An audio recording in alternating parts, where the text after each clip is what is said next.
Stranger Things 2 was pretty good. It didn't change the formula from the excellent Season 1. If it ain't broke, don't fix it. It's more of the same. Will is in trouble. Again. Mike is worried about Eleven. Again.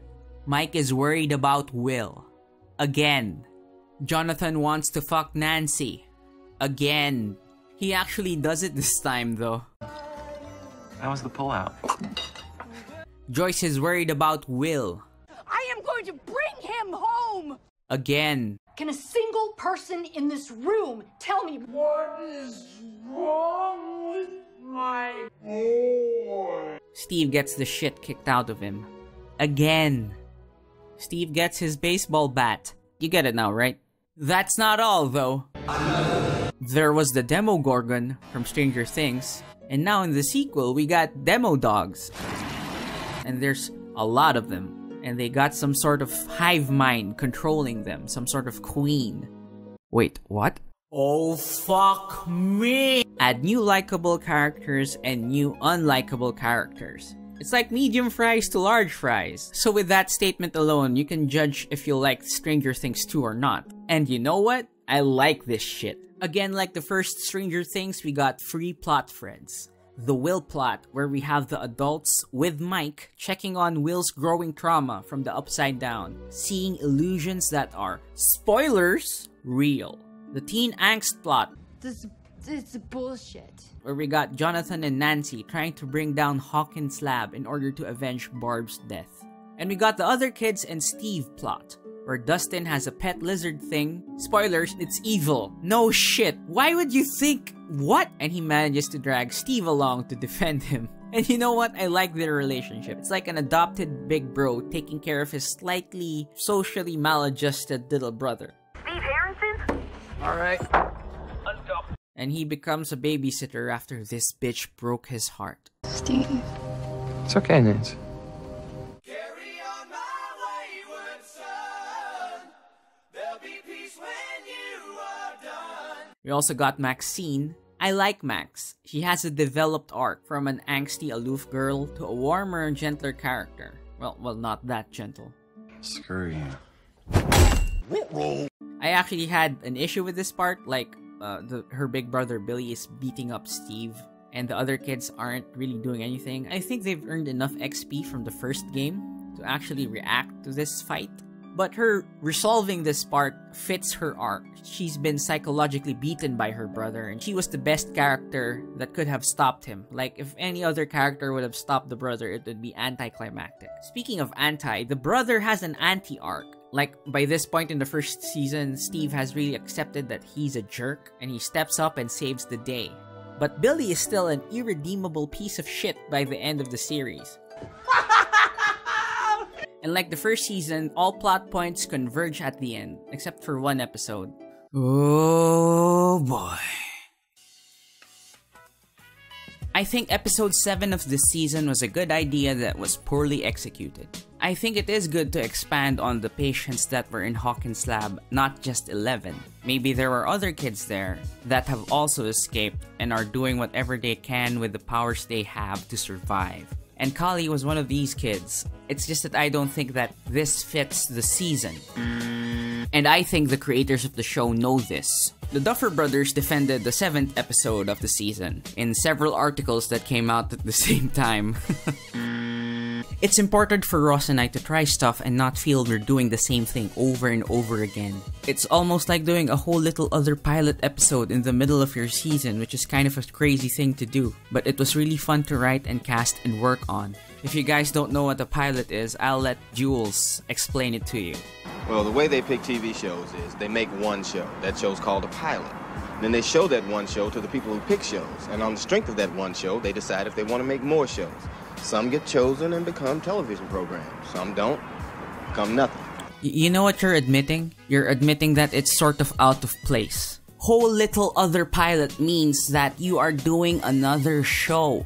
It doesn't feel like the show. It feels like a franchise spin-off set in Chicago, and one of the main characters from the old series went to visit. And after some introduction, I don't really care. I didn't really care about these guys. They introduce the characters like they have RPG classes. Spider heard him. All newest, protector, all warrior, the outcasts. We're all fighters here. Kinda like the other guys in the better part of the season. Some kind of like... Again, it's like poetry, so if they rhyme. I really had no emotional investment. None. I think it's because I don't really get a sense of who these characters are. The only one that stood out to me was Axel. He's the abrasive one. Swear to God, Shirley Temple's gonna get us all killed. And Funshine, the big scary man who has a heart of gold because his name is Funshine. We want to give my sister a memorable birthday, right? I'm in. From Miss J. Everyone else felt generic. I remember the pilot of How I Met Your Mother. I knew who the characters were from the get-go, like Barney was the womanizer. Lebanese girls. Lily was a good girl but had an edge to her. Aw, Ted, that is so sweet. So you chickened out like a little bitch. Marshall was the goody two-shoes. Full of surprises tonight. So there's more surprises, like what? Marshall was in his second year of law school, so he was pretty good at thinking on his feet.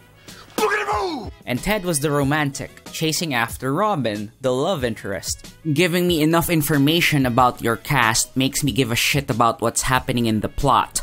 And How I Met Your Mother did its job. The pilot was interesting enough for me to continue watching the show. I can't say they did that here for Kali's cast of characters. And I can't really connect to these other characters when the episode is really just about Kali and Eleven. So what you guys can do probably is to just shorten Kali's supporting characters, make them well written so that I actually give a fuck about what happens in the episode. In the shootout at the end, I only want Jane to survive. Everyone else can just fuck off. And what's more, it disrupts the pacing. The episode before this one, we have several dogs that threaten to attack Hawkins' laboratory. And we want to know what happens to the guys. And you stop the season for this shit?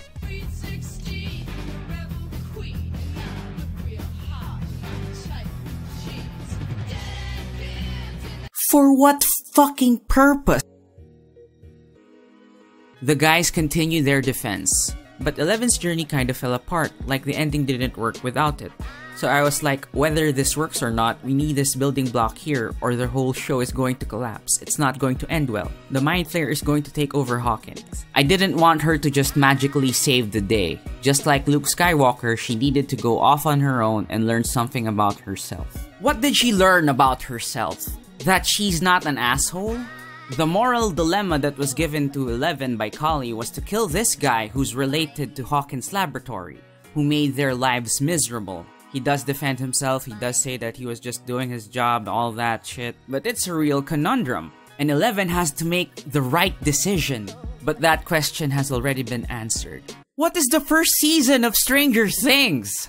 She was ready to sacrifice her life to save her friends, and she already doesn't want to kill people in cold blood for no reason. She's willing to protect her friends. I don't really see her being a murderer, not even in season 1. Like when Brenner told her to kill the cat with her mind, she didn't want to. And when she killed the guards, it was an accident, it was an emotional outburst.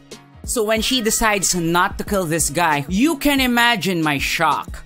And they're saying that Eleven is kinda like Luke Skywalker. So that would make Kali Yoda. What does Yoda teach Luke? To use her anger? To use her emotions? It's not like she figured that shit out. And the fact that they use this clip in the same episode doesn't really work. It just goes to show that you don't really need her to figure this out. She looks pretty mad here. She also looked upset here. Are you telling me that you need another person for you to figure out, hey, I need to use my emotions to make me stronger? There's nothing for you back there. They cannot save you, Jane. No, but I can save them. And what's the reason that Eleven goes back? She sees a vision of Mike and Hopper in trouble. This is the big reveal, really? This is what triggers her to go back to Hawkins to stop the Mind Flayer? What? You went out of your way to show us that Eleven is using her powers to check up on Mike. Eleven goes to school to find Mike. This isn't gonna be a surprise. Like if she was at her mother's house, she's gonna check up on Mike eventually. She's gonna figure out he's in trouble and she's gonna go save him. This is so obvious, man. So you are telling us that Eleven's journey would fall apart if she doesn't take this detour to Chicago and then decides to go back to save her friends? Something she would do anyway? Really? Fucking really? I think this is just proof that she doesn't need Kali or the adventure in Chicago. So the question now is, if you guys really need to shoehorn this episode, do it earlier in the season. Something that won't disrupt the flow from episodes 6, 8, and 9. Because really, those last 3 episodes need each other. It's stylistically designed to be that way, and you can't undo that, but we can diminish the effects of it. Or even better, just don't show this episode. Show 11 in that getup. But why is she in that getup? 11 has the appropriate answer already. Curious, why all of a sudden you look like some kind of MTV punk. Within the sound of silence. Then you make a movie about what 11 did with Kali, but you should release it before the 3rd season and not during the 2nd one. It's a good lead-in for the 3rd season. A lot of people will be curious as to why she's in that costume in the first place. I think you're gonna use these guys for season 3 anyway. So this would have been the better introduction. Make us like all the characters so that at the end I actually get to feel something for everyone.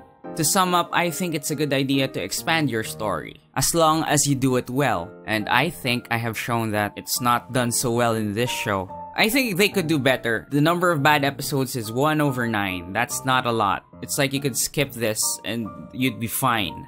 And that's it. I'm the Weekend Warrior, and thank you for watching.